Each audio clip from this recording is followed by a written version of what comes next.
Guys, okay, so today I've got another foundation to try out for you guys. This is from the brand Catrice. This is the HD Liquid Coverage Foundation. It says lasts up to 24 hours, mattifying second skinned effect. The lightest shade that they had at my Ulta was light beige. It's probably gonna be too dark for me, but we'll just try it out and see what we've got. Okay, it says lightweight and non-oily texture that feels like a second skin, provides a long-lasting full coverage without mask effect and creates an even complexion with high definition finish for camera ready skin, dermatologically tested and shaped for use. Okay, now I have seen one girl use this and she really liked it, but she also has very fair skin, so this was too dark for her. I'm assuming it's going to be about too dark for me too, but I have a little tiny bit of color, you know. Kind of. Okay, so it is one of those dropper form. So it's got a little dropper here, which is, and it seems a little bit creamier than I was expecting. I was expecting it to be a bit more thin and runny than that. But I also got from Catrice, I was thinking about doing a full one brand look and review kind of thing from Catrice, but I don't know, there's just too many options when you go to Ulta, so I did something else instead. But I did get the sponge, the Catrice sponge, because I wanted to try that out. The foundation itself was, where is it at? $10.99, so 11 bucks. The sponge was $8. $8. This better be good. I can already tell you I will never pay $8 for a sponge when I can get the Eco Tools one or the Real Techniques one for $5. So I just don't think there's going to be a sponge that is so good that I'm going to want to spend more money than that on it. But I am going to try this out and I am going to give my unbiased, honest opinion about it. Okay, so I've got some water right here to, oh, and I already don't like it. Okay. It didn't even swell up hardly at all. I don't think it swelled up at all. Let me put it back in the box. Nope, same exact size. So no, I'm not gonna like this. I'm gonna try it anyway. I've had other sponges like this before, and they're just not good. They're just too hard. They don't blend the makeup well. They kind of stamp it on, but they don't blend it as they're stamping it. The Real Techniques, which I have, is not hard. It's very soft. Not Real Techniques, Eco Tools, sorry y'all. It's really soft. The only thing I don't like about the Real Techniques sponge and the Eco Tools one now is, like, I don't know if you can see, there's a chunk that came out. This has happened to both of my sponges. Like, I wash them when I use, and look at that. It's already starting to crack right here, starting to crack everywhere. They just don't seem like they're very durable. And I don't use them very often, guys. Like, I really don't. I've been using sponges a lot more lately just because I've been doing these videos, but I don't do my makeup every day. A lot of my videos are pre-filmed because I have a chronic illness that prevents me from being able to film every single day. So now I just lost the foundation that I just had.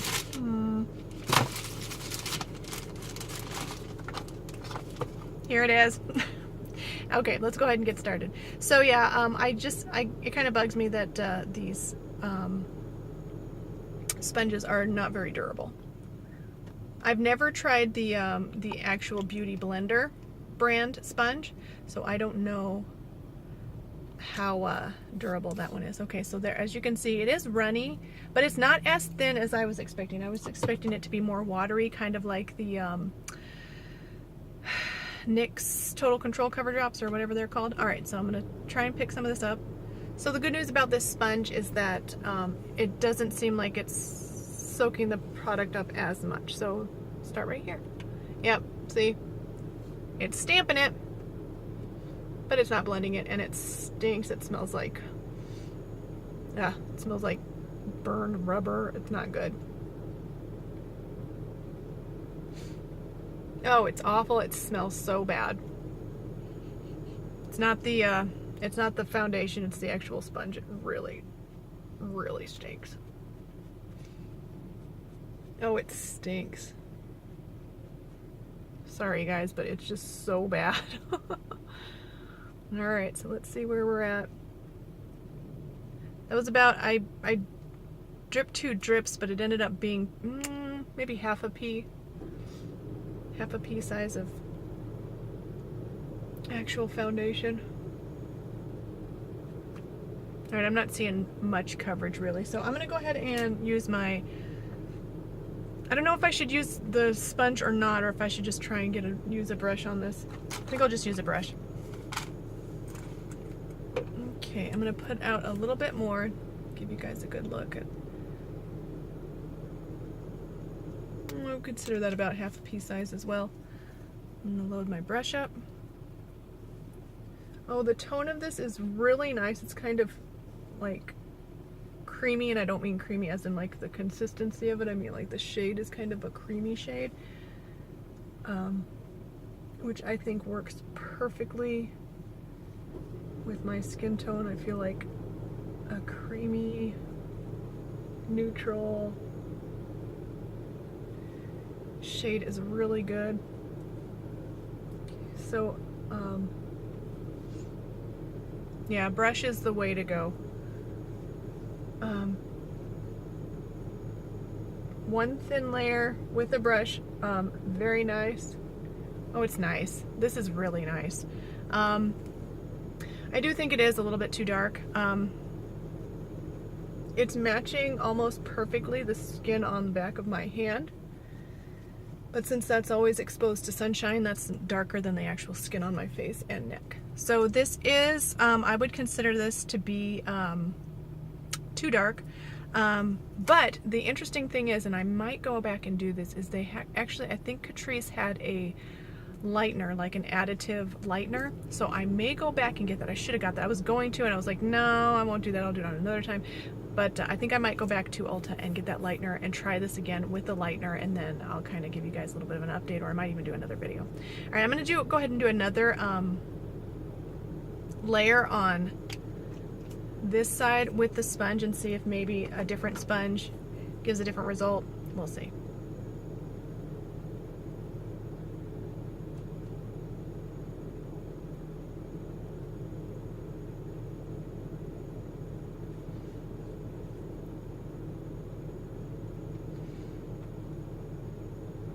It's almost like it dries down to almost like a powder finish.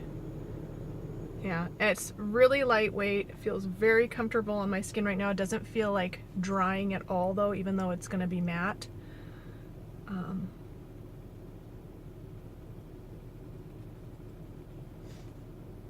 Oh, it looks really pretty so far.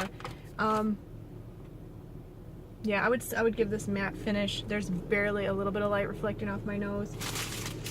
But other than that, it looks like a soft, beautiful velvet matte finish. Not a drying, I mean, I'm going to look up close in just a minute just to make sure that that's true. But as of right now, it doesn't feel drying, it doesn't look drying.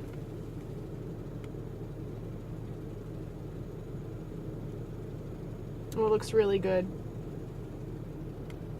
If you have dry skin, I don't think I could recommend this for dry skin. But for someone who has oily skin like me, this is looking really nice. I am going to do a little bit extra right around my eyes. I've already done 2 layers on this.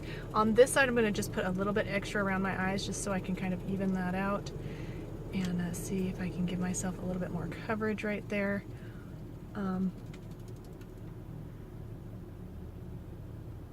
It's really great if you have a foundation that can take down as much of this without caking it up as you can, so that way you don't have to also cake up a bunch of concealer. And because this foundation is extremely like thin, yet is providing a decent coverage, which I would give medium coverage on this. It's so pretty. Oh, it's looking really good. Man, if they had one shade lighter, I'd be so happy. But I think I am going to go back and get the lightener just to see how that's going to work. All right, so okay, so far, if you're looking for a matte finish, so far this is looking really good. If you don't have super fair skin like me, this is really good. I want to say when I went to Ulta, I saw 4 shades. 4 shades, you know. It's a bummer, but it is what it is. Okay, so yeah, so for a first impression, I am really liking this one. I'll continue to wear this for the rest of the day, of course, and I will update my thoughts in the description below. And any questions that you guys might have, please ask them at any time. And if there's any requests that you have for foundations or anything like that. Okay, so thank you so much for watching. Please like and subscribe, and I'll see you in the next one. Bye.